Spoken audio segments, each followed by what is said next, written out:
And Lenise, as you can see, Yeah. got quite a lot of homework to do over the next few days. Yes, I'll be taking care of this. I'll be digging through these documents, and I'll be bringing all of you full reports on what I find out next week. Well, Bob, Lenise, this is called a change order. It shows hundreds of thousands in fees added to a controversial $40 million contract the Mobile County 911 Board signed 2 years ago. The board's consultant tells me if the contract hadn't have been rushed, these expenses here may have been avoided. I also reached out to a Mobile County spokeswoman for comment about any possible confusion with the law. She said she will be asking Roofer if he would be available for a follow-up interview in the coming days. And I'll let you know if and when that is scheduled. But now I'm sitting here speaking with you. Why can't Mr. Lindsley speak for himself today?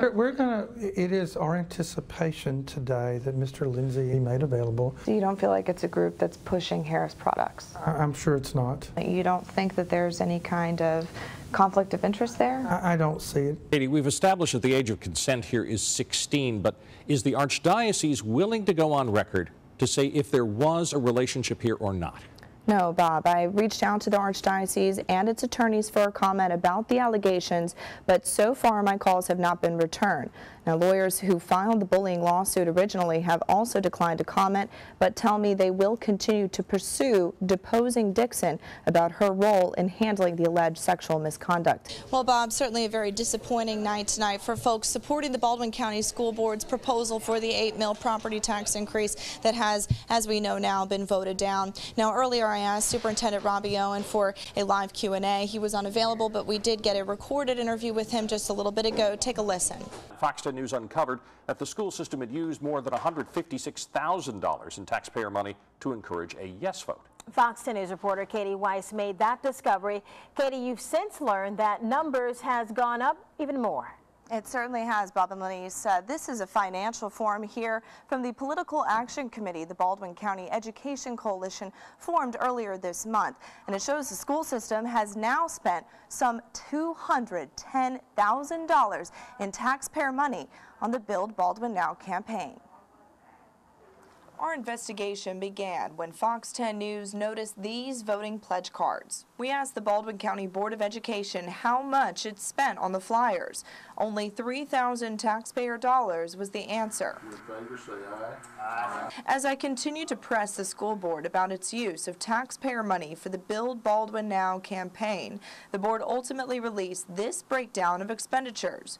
More than $156,000 was spent to encourage voters to pass the 8 mil property tax increase. About $45,000 was spent on printing costs, marketing research, and an informational video. And about $115,000 tax dollars was paid to a law firm for legal counsel and consulting on the campaign. On the day these numbers were released, School Board President Norm Moore defended the expenses. This is not taxpayer dollars. This money has been given to the school board to benefit the children of Baldwin County. This is their money. This is their children's money.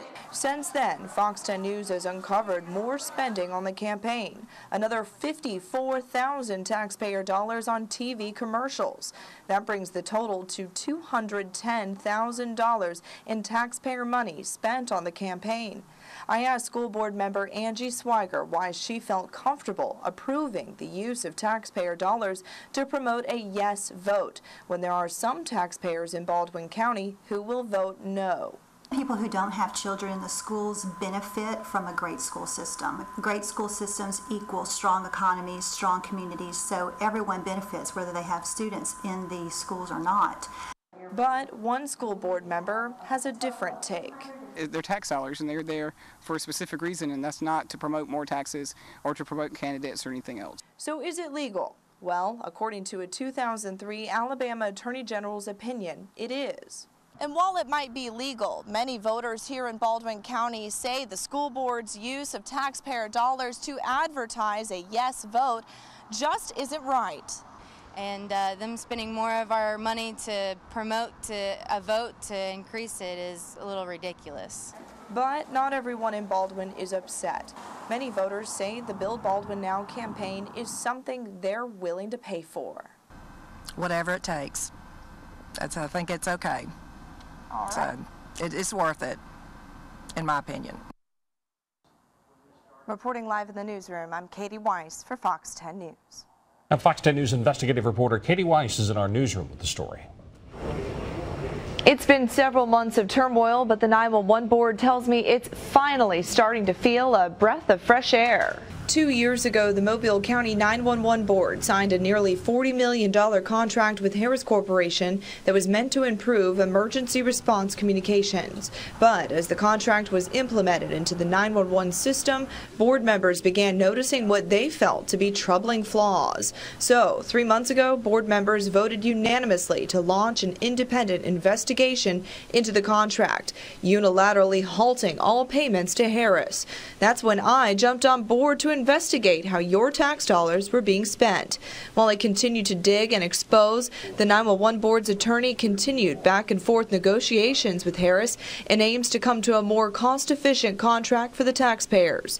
Today, the board finally negotiated the contract they felt should have been put in place 2 years ago. Instead of negotiating the contract on the front end, which is the way it should have been handled, we sort of negotiated the contract on the back end. But you know, whenever a major project, and a $40 million project is a major project, whenever it is 2 years in progress and you shut it down and you're able to save about, I don't know, approximately 20% of the remaining budget, that's a darn good day. Board member Trey Oliver credits Fox 10 News Investigates for exposing the wasteful features of the contract, which ultimately helped move negotiations with Harris forward. Well, I want to say that we would not be here today, and that vote probably would not have happened if we had not had the public on our side. And the only reason we have the public on our side is because of Fox 10's continuous, consistent reporting on this issue.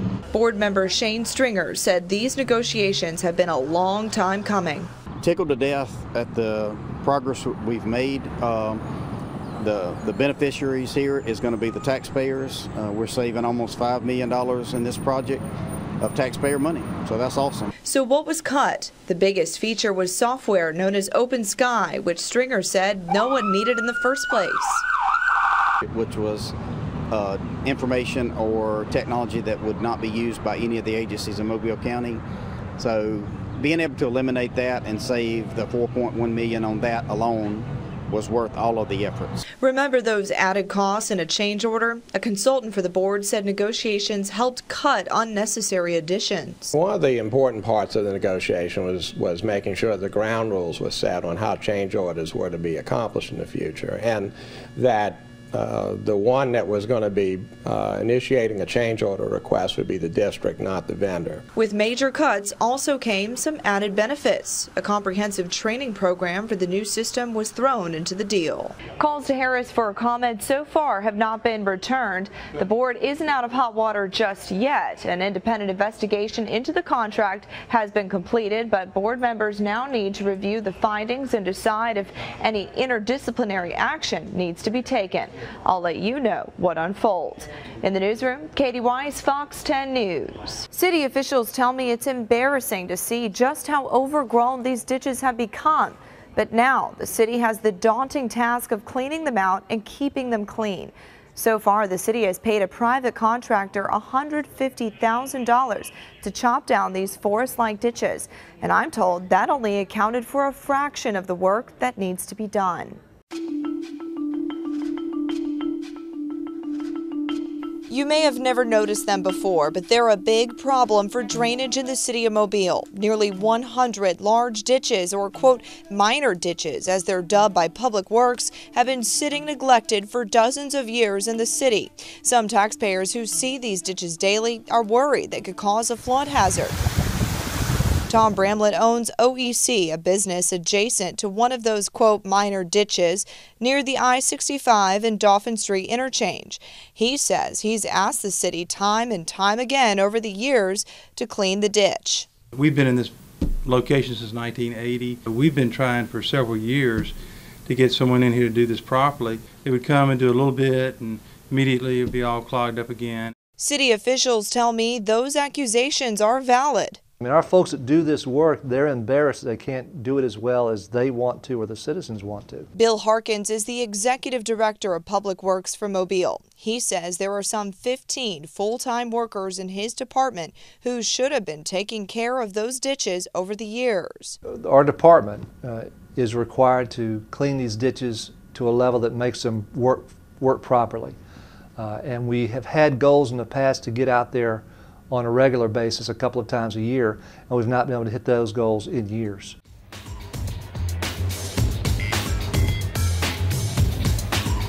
Harkins says Mayor Sandy Stimson has started a new initiative to give some relief to city workers and boost local business at the same time by subcontracting some of the major work that needs to be done. Originally, the city wanted to subcontract the cleaning of all minor ditches north of the I-10, but that would have cost more than $1 million.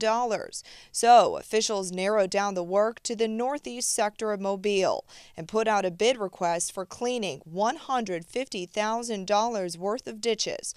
I'm told Anthony Richardson, owner of Best Price Lawn Service, was the lowest bidder. Since the city was only willing to spend $150,000 on the project, Richardson only cleaned 7 of 25 ditches in the northeast sector.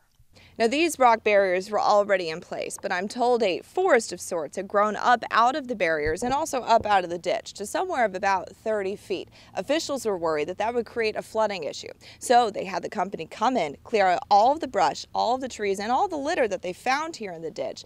And that project, just to clean out this ditch alone, cost somewhere of about $38,000. Richardson has owned his lawn care business for some 20 years, but he says taking on those 7 gully-type ditches was a tough task. Here, man, there was quite a few snakes, moccasins, whatever, snapping turtles. Man, there was turtles in there I haven't seen before. According to city officials, he and his crew of 12 worked for a little more than a month to clear out the 7 ditches. Richardson cleaned out 13,986 gallons of garbage from the 7 ditches. That's 333 bags. But was the work worth the price? Do you think that's a lot of money for ditch cleaning? No. I don't. Out of that 150,000, man, we may clear, honestly, maybe 11,000. Don Rose, who originally secured Richardson's bid, agrees. Maintaining a city is expensive work. Rose admits the city's neglect of these ditches caused taxpayer costs to go up. Part of the reason it was so expensive was because it was a massive project to clear ditches that hadn't been cleared in a long time, and the growth was just tremendous. So, 7 ditches have been cleaned out, but how can the city make sure they won't grow back into jungles? The key is to maintain them, to not let them get overgrown. Harkins says the city is aiming to have workers mow these 7 ditches every 6 months to a year, and he plans to use herbicides as needed. But there's still more jungle-like ditches that need to be taken care of, 18 just in the northeast sector alone. Harkins tells me the city is planning to subcontract cleaning for the majority of those as well. If the city decides to contract out the remainder of the overgrown ditches just in the northeast sector of the city on this list, it could cost taxpayers $309,000. I'll continue to follow the city's maintenance and spending on this issue and let you know what more it could cost you. In the newsroom, Katie Weis, Fox 10 News.